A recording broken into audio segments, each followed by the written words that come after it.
Oke, Assalamualaikum warahmatullahi wabarakatuh. Perkenalkan, nama saya Ardila Gelean dengan NIM A1C2210009 dari Prodi S1 Keperawatan, Fakultas S1 Keperawatan dan Kebidanan. Di sini saya akan menjelaskan tentang konsep respirasi.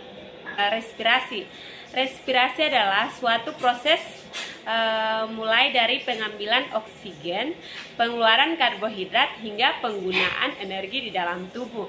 Jadi, manusia bernafas menghirup oksigen udara bebas dan mengeluarkan karbon dioksida ke lingkungan. Respirasi dapat dibedakan atas dua jenis. Yang pertama, respirasi luar.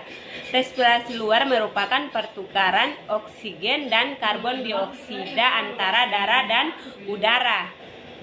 Yang kedua, respirasi dalam.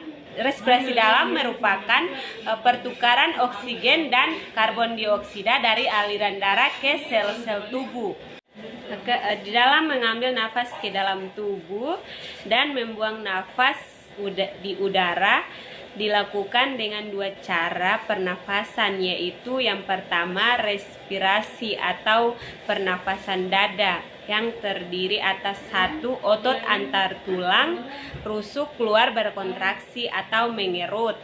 Yang kedua, otot rusuk terangkat ke atas.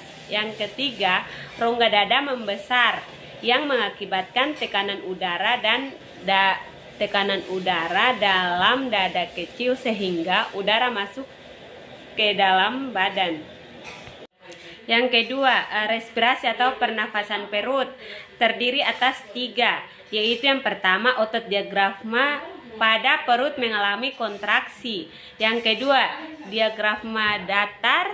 Yang ketiga, volume rongga dada menjadi besar yang mengakibatkan tekanan udara pada dada mengecil sehingga udara masuk ke paru-paru.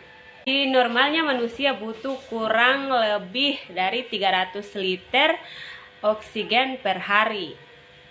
Dalam keadaan tubuh bekerja berat, maka oksigen atau O2 yang diperlukan pun menjadi berlipat-lipat kali dan bisa sampai 10 hingga 15 kali lipat.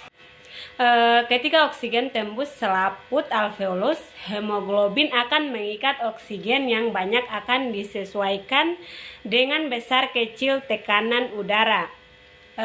Pada pembuluh darah arteri, tekanan oksigen dapat mencapai 100 mmHg dengan 19 cc oksigen. Sedangkan pada pembuluh darah vena, tekanannya hanya 40 mm air raksa dengan 12 cc oksigen. Jadi oksigen yang kita hasilkan dalam tubuh kurang lebih sebanyak 200 cc, di mana setiap liter darah mampu melarutkan 4,3 cc karbon dioksida atau CO2. Proses kimiawi respirasi pada tubuh manusia. Yang pertama, pembuangan CO2 dari paru-paru. Yang kedua, pengikatan oksigen oleh hemoglobin. Yang ketiga, pemisahan oksigen dari hemoglobin ke cairan sel. Yang keempat, pengangkutan karbon dioksida di dalam tubuh. Alat-alat pernafasan berfungsi memasukkan udara yang mengandung oksigen dan mengeluarkan udara yang mengandung karbon dioksida dan uap air. Tujuan proses pernafasan yaitu untuk memperoleh energi. Jadi, pada peristiwa pernafasan terjadi karena pelepasan energi. Sistem pernafasan pada manusia terdiri atas 6. Yang pertama hidung, kedua faring, yang ketiga trakea, yang keempat bronkus, yang kelima alveolus, yang keenam paru-paru. Asuhan keperawatan pada sistem respirasi. Yang pertama pengkajian, yaitu kita mengkaji biodata pasien seperti umur, jenis kelamin, pekerjaan, dan pendidikan. Yang kedua, diagnosis keperawatan. A. Ketidakefektifan jalan nafas berhubungan dengan ketidakmampuan untuk mengeluarkan sekresi pada jalan nafas. B. Gangguan pertukaran gas berhubungan dengan gangguan suplai oksigen. C. Risiko ketidakseimbangan nutrisi kurang dari kebutuhan tubuh berhubungan dengan intake nutrisi yang tidak kuat akibat nafsu makan menurun.